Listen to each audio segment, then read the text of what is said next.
Hey guys, আসসালামু আলাইকুম। কেমন আছেন আপনারা? আজকের ভিডিওতে আমরা নিয়ে আসছি হাম্মাম ফল। দেখতে পাচ্ছেন হাম্মাম ফল। এটা আমরা আজকে কাইটা খাবো, দেখা যাক কেমন বাইর হয়। আপনাদের খায়া বলবো যে হাম্মাম ফলটা কেমন। বাজারে যায় কেনার আগে অবশ্যই আমাদের ভিডিও দেখবেন। বিসমিল্লাহির রহমানির রহিম।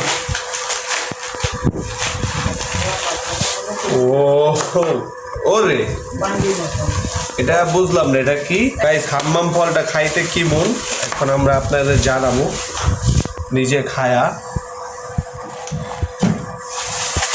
ওরে গাইস, এই যে হাম্মাম ফল, এই উপরের অংশটুকু সম্ভবত খায়, এটা অনেক মিষ্টি হয় নাকি, বাঙ্গির মতো আর কি। তো বাঙ্গির মতো বাঙ্গি খায়া ফেলেন, এটাও খায়েন না, তো দাম দেয়া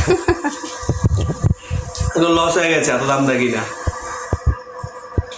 বাইরে দণ্ড মতো ভিতরে ভাঙ্গি, দুঃখে ভাল লাগে। ঠিক আছে গাইস, আল্লাহ হাফেজ। সতর্কমূলক একটা ভিডিও, সবাই সতর্ক থাকবেন এবং এত দাম নেই এটা কিনবেন, এটা ভাঙ্গি। ঠিক আছে, আল্লাহ হাফেজ।